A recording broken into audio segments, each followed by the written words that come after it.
today is about Defence Sunday, and it's about who Jesus is and where Jesus is when we talk about those people who are serving our country. And so I've asked David today whether he would be willing to talk to us about that. And I'm going to hand over and interview David about some of his experiences serving for our country. So David, as we begin, I'll get you to explain, how did your defence service begin? How did your defence service begin, and where did you end up serving our country? Right, hello. Well, being of 1942 vintage, the war was, World War II was still upon us, and I have, very faint memories of those last years.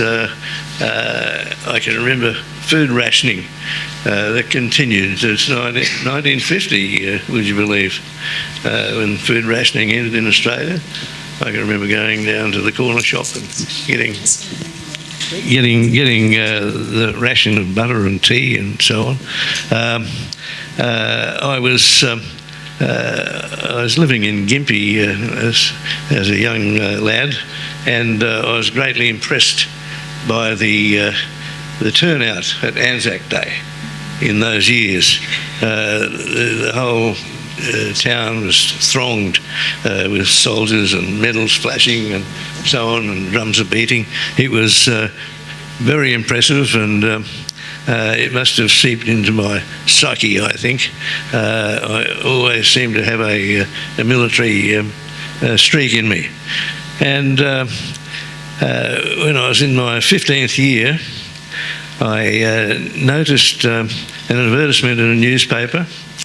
The power of advertising. It offered positions in the call for applications for people to apply to join the Army Apprentices School. Now, as a young fellow interested in the sciences and eager to get on with life, it seemed pretty attractive. They laid it on as advertisers do, join the army, see the world, and become an electronics specialist, which greatly appealed to me. I applied, and in a very competitive Australia-wide situation, only about 110 applicants are accepted every year. And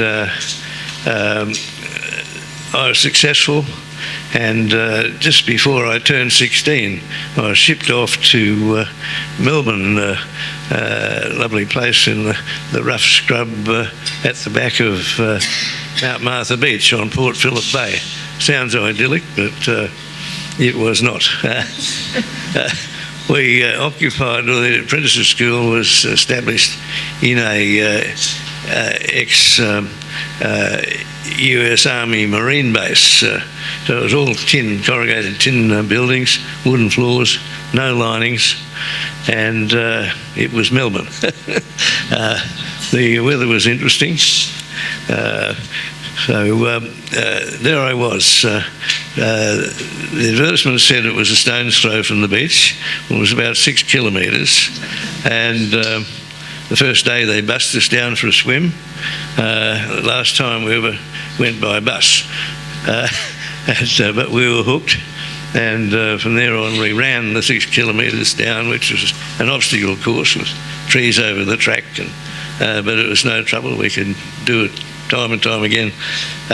So we settled in there, 300 lads. You might imagine, what that environment might be like. There were good times and bad times. I can say that for one reason or another, whether it was prowess on the football field or whatever, no one ever laid a finger on me, so some of the horrible tales you hear were not applicable to my experience, but certainly different intakes. There's a structure of 3 intakes there. Senior intake were the gods of the scene, and they carried out hut raids and destroyed everyone's neatly laid out equipment and so on regularly. But that turned out to be, we turned that into fun and defended ourselves bravely. We participated in sports down there. We played adult teams.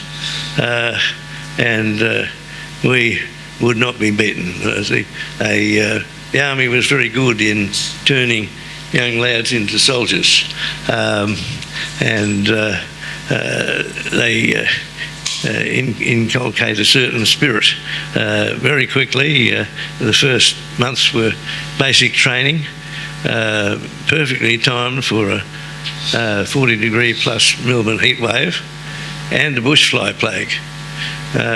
Which for soldiers being taught to stand rigidly still,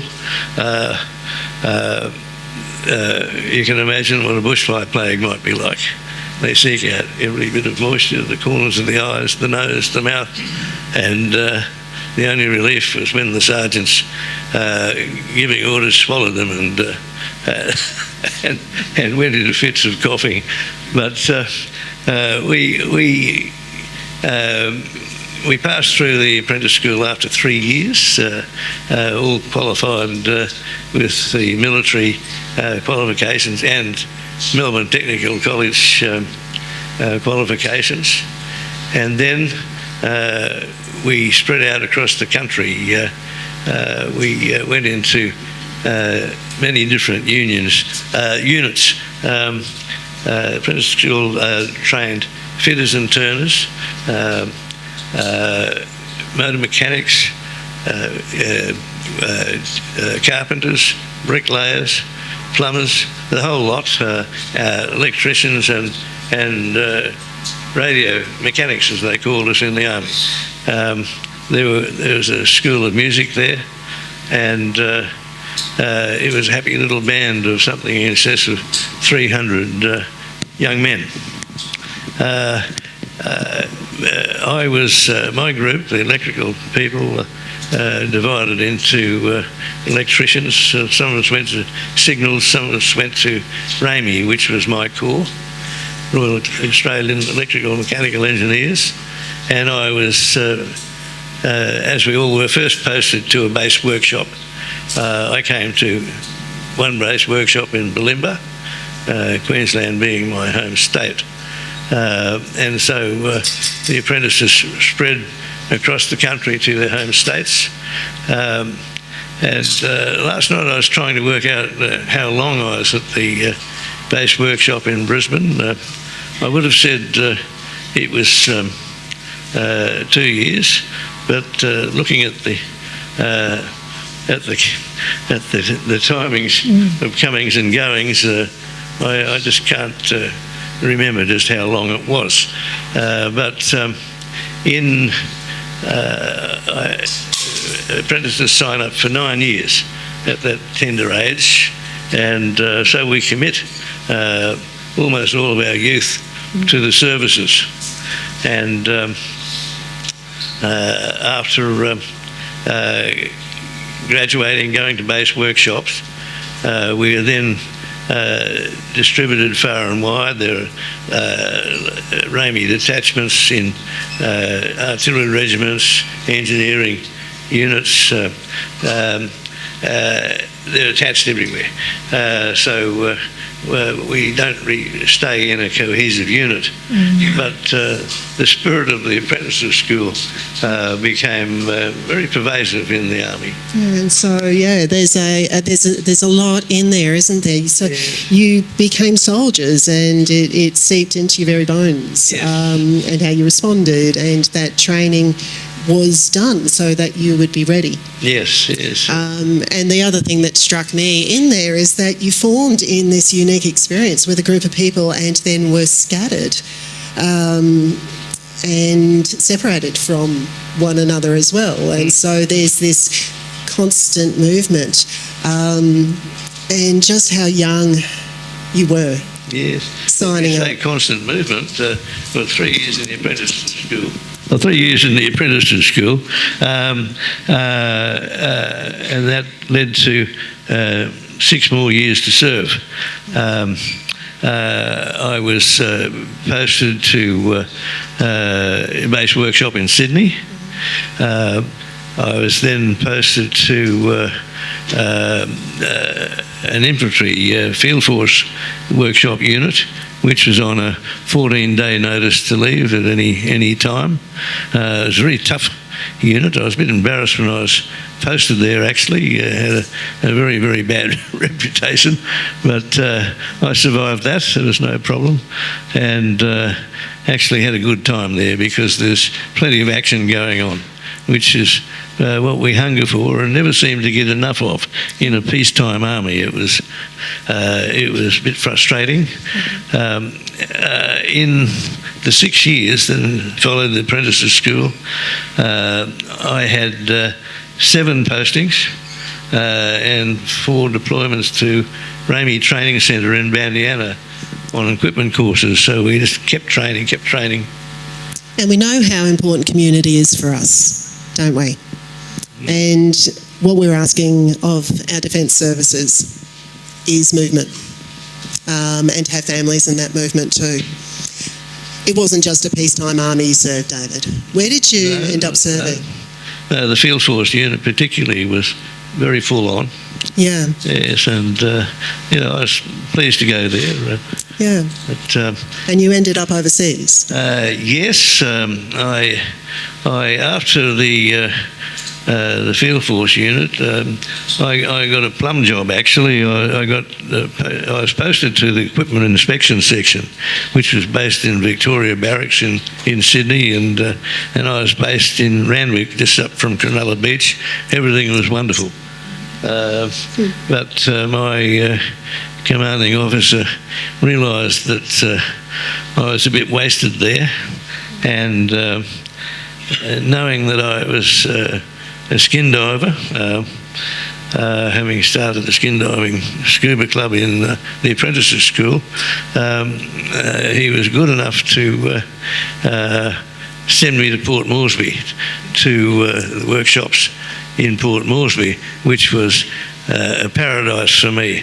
And I saw that as an opportunity to see out my time in the army, which was not delivering up to my expectations. So you were keen to exit the army at that point because it wasn't what you thought you were joining? Yes, I had committed that I would not continue beyond the initial 9 years. That was enough. It took such a huge part out of a young life. Yes. Yep. And you did. You gave your youth to the army. You gave your youth to the army. Yes, indeed, that's what happened. Although the time in Port Moresby was wonderful, yeah. and determined to see my time out there, I was quite shocked when, out of the blue, I was posted to the 5th Battalion, an infantry regiment, and they would not tell me that the unit was going over to Vietnam, but eventually that came to pass, and I went to Sydney for the final training, working up training period for the battalion, and in no time at all we were flying out via Manila to Vietnam. And so you were placed, not knowing but kind of knowing, that Vietnam was... So you didn't know that Vietnam was looming? No, although you suspected? Not until late in the piece. It was all a great secret, but all of Sydney knew that the 5th Battalion was going overseas. Yes. Yes, and so you have some set of expectations, but the life of being in the Defence Forces is that you move and there's no question in there. No question, no. What was it like when you did the tour? It was a lot of quiet excitement amongst the soldiers. They were trained up for something, ready to go, and here was the opportunity. So we left Richmond Air Base in the middle of the night. I can remember walking around there. We all had blankets over our shoulders. We were in jungle uniforms, and it was very cold in Richmond. And loaded onto a 707 and flew up to Manila and then on to Vietnam.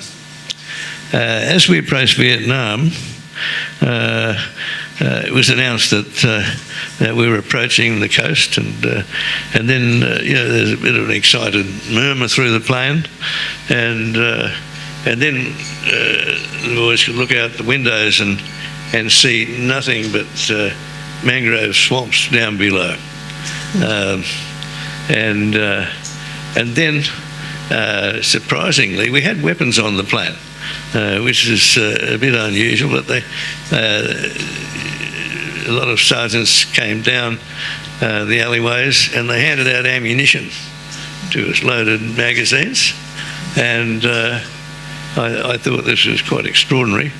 But after that, you could have heard a pin drop in the plane. All the excited babble died away, and there was a quiet expectation and some dread, perhaps. Yeah. So you weren't expecting to walk out of the plane with a loaded weapon. It was on. And then we landed at Ton Son Airport at Saigon, then supposedly the busiest airport in the world, and it was just chaos. There were wrecked planes everywhere. There were planes taking off at 3 different parts of the same runway at the same time. Fighters loaded with bombs and goodness knows what, and it was all happening, So immediately we felt the presence of the war. Yeah. And we were quickly spirited from the air base at Saigon up to the port of Vung Tau, which was going to be our springboard into the jungle. The Phuoc Tri province, where we were heading for, was out of control. The Americans were there and were not able to subdue the Viet Cong, and there were major problems there. And so that's where we went. Went to a back beach at Vung Tau, and they just bulldozed the tops off all the sand dunes and established a camp there in the finest, most drifting, sticky, blowing sand you can imagine. Add that to sweaty monsoon conditions, and it was a very unpleasant place. Yeah, so monsoon conditions, sticky sand, walking into an area that is out of control. I had in my questions, was your tour what you expected? My guess is no. My guess is no, this was not what you were prepared for it, but how could you expect this? I had no idea about that, and I helped set up some of the communications there in that establishment. I was attached to the Q store platoon, actually, which is a shameful place to be in the army from most soldiers' points of view, but it's a very good place to be in wartime, I can tell you. And we had to manage the stores there in that back beach. Sounds very mundane, but the stores had to be covered every afternoon and with tarpaulins, heavy tarps, and then cleared so that we could work on them, and then the monsoon would come in every day. We'd have to cover them again. We turned into hot, wet, sticky sandpapers, all that fine sand, Yeah. After a while, the battalion started moving up to Nui Dat base, which was a brand new base established in this out-of-control province. And I was actually one of the last to go up because they didn't quite know what to do with me. There was no posting for a field radio technician in peacetime for a battalion, so I was a bit of an odd person. But I was happy enough that I avoided the sticky clay that they had to carve the base out of, and Nui Dat was rubber plantation, and it was a really unpleasant place in the wet. Yeah. So we settled in there and set about pacifying the province, which the battalion did fairly quickly. There were 2 battalions there. There were about 5,000 men eventually at the Nui Dat base. Yep.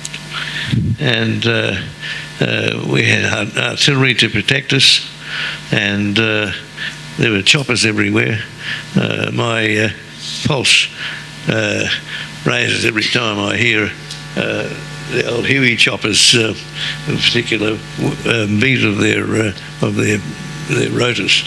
So even today, your pulse races when you hear a chopper. Yeah, it's just innate now. You just do one of those things, and the pulse goes up a fraction. Yeah, you know. And you are ready. Something happening, urgent supplies coming in, wounded being taken out.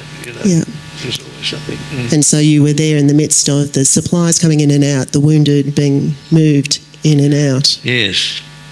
Yes, they had a very effective evacuation set up for the wounded. They convinced all of us that if we were wounded, as long as you were alive when the choppers got you back to the field hospital at Bung Tau, you'd survive. And they had very good teams there, but sadly it wasn't always the case.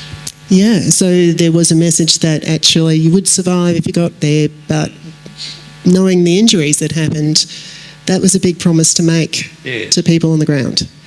So, again, expectations that... Yes. Yeah. So there's something to cling to. But, yeah. It's to be shot by a powerful military rifle is, the shock effect is disastrous. So for those who didn't hear that, to be shot by a powerful military rifle, we can't imagine the injury that would cause. And this was what your what do you call your brothers and sisters? There were some women, weren't there? How did you refer to one another while you were there? Well, we were just all mates there. Your mates, of course. We're Australian. Your mates, and this was the reality for your mates. Yes, indeed. Yeah. Indeed. I think we very nearly came to grief up there. The battalions were working very hard, had lots of companies out in the field in various places, and the opposition had very good intelligence, and they decided to attack our base. David, I might just get you to move your mic. The famous concert party with Cold Joy and Little Patty was a signal to our opposition to attack the base and try to get rid of us once and for all. Mm-hmm. So some 2,000 regular troops from North Vietnam turned up quite unannounced and unexpected, and it was only by the sheer good luck that D Company of the 6th Battalion had a patrol walk into them, just mounting their attack, and 18 of our lads died that day, and 26 wounded, I think it was. A third of the company was either killed or wounded. A third of the company was killed or wounded on the day. Yeah, and it was an extraordinary event. The guns went all the time. They fired everything away, all the ammunition they had for the artillery. It was resupplied at night time, and it was dramatic event. But strangely, the communications within the base, no one ever told us what was happening. Yeah, so no one was telling you what was happening at the base. No one told us, yeah. And these things happened and you responded. Yep. And you moved with it. So, and you're a radio engineer. And you were a radio engineer. Yes. A communicator in the midst of all this. I must admit I had no idea just how important the radios were up there. The whole army works on radio communication. Yeah. When the troops are sent out on patrols, usually about 100-man patrol, they only take about 80 rounds of ammunition each, which is not much if you get into a real battle, particularly with rapid-firing weapons. Yeah. And they take virtually no food, and they expect to be resupplied by helicopter if they run into trouble, and defended by the artillery. And they always tried to stay within the range of the guns, but it didn't always work that way. And so you're there, and you don't have enough supplies for the day or, for the time, and you're relying on being resupplied, and you're relying on one another to make that work, and you are in that sound of weapons firing all day and just waiting for the next supply, and it is rapid firing weapons. And you're in the jungle, and it's sticky and it's hot, and yeah. Yeah, it was very eerie being on picket duty at night time, which we all had to do. You sat behind a machine gun in a little dugout with some sandbags, and there was a two-man tent there where you took turns of catching a nap while you're on picket. And the rubber trees had these pods with nuts in them, and all night long these nuts would crack way up in the treetops, and these three nuts would go tomp, tomp, tomp onto the ground, and it sounded just like footsteps. Yeah. It was very eerie, and we get monkeys on the barbed wire. And, I didn't even think about monkeys. Monkeys, pigs, they'd rattle the tins on the barbed wire. Yeah. So even in the quiet of night, even at night time, and I remember you telling me you waited for the drop, drop, drop, and you knew it was the nights then and not footfall. Yeah. Yes. So it's an extraordinary thing, and then you come home. Yes. I might say that I do have some letters I wrote home, which I'm a bit ashamed of. The writing's terrible. There's some red clay on them. But the things I happily told my mother, I'm fine up here, nothing to worry about. We were mortared yesterday, and they fired some recoilless rifle shells into the camp, and no one was hurt. Everything's okay, Imagine Dear Mum, parent don't worry. I can't imagine why I did that. Well, that was your reality then, wasn't it? That was your reality, and you were okay, and to you that was okay. Yeah. And that's how immersed you were in the experience, and what you were prepared for. We might critique the preparation, but you needed to be prepared for this moment. And I cannot imagine my son. How old were you? 26? I was 20. I was an old soldier. I was 25. An old soldier at 25. Right? That's a 25-year-old riding home to mum. Yeah, lots of 18-year-olds and conscripts at that time. And so we had conscription at the time, 18-year-old conscripts who dropped into the army and had this experience. My worst experience was in Saigon. I was seconded to an American Special Services unit at one stage of the game, and my job was to get hold of some radio equipment that couldn't be secured through our own supply lines. And I was able to flit around the country by myself wherever I liked. It was an extraordinary experience. I got as far up as Da Nang. We could go no further than that. And I flew to Saigon several times. Quite often in a military plane, we were sitting actually on the bottom of the fuselage of the plane. You were sitting on the fuselage? Yes, and when the planes landed, the crew of the aircraft were only too happy to greet us as we descended from the ladders from the plane, standing there putting their fingers in bullet holes that had gone through the plane's wings and whatnot, and we were sitting on virtually not much more than the Coke can, you know. Full of petrol. Oh, full of jet fuel. Yeah. Yeah, so you're sitting on a fuselage full of jet fuel with a plane that's full of bullet holes. Yeah. In Saigon, I had a very bad experience. I had some orders from the boys to buy some goods from a big American PX. It's a supermarket, the sort of thing they call a PX, and so I had a fair bit of money on me, and I was going by tuk-tuk, famous little tuk-tuk carriages to this PX, and I had the impression that this fellow was leading me astray.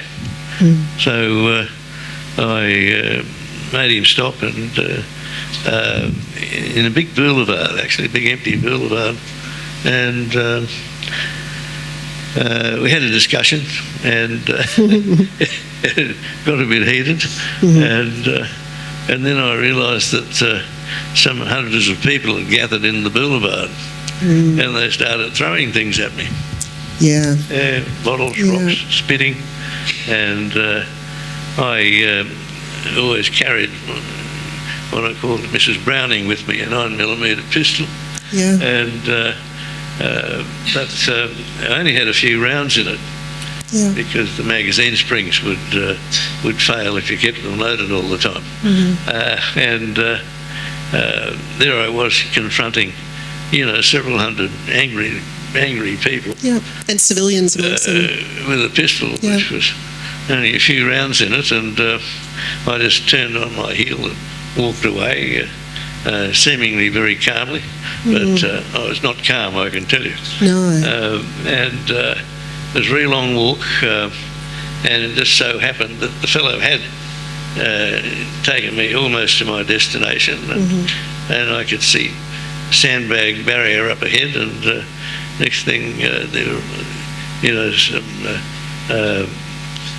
probably 40 or so Vietnamese troops manning machine guns and rifles and pointing my way, and they had a very bad reputation for letting a few shots go. Yeah. But so that was a frightening experience. Yeah. Had another such one in Vung Tau, but that's what you get for wandering around by yourself. Which was the task, right? It's not like you just went, wandering. And so it's impossible for us to imagine what it was like then. But you came home to your family. Yep. And all of a sudden into Australia. Yes, the departure from the battalion was fraught. Out of nowhere, my company commander and the 2IC of the battalion turned up at my little workshop I had established in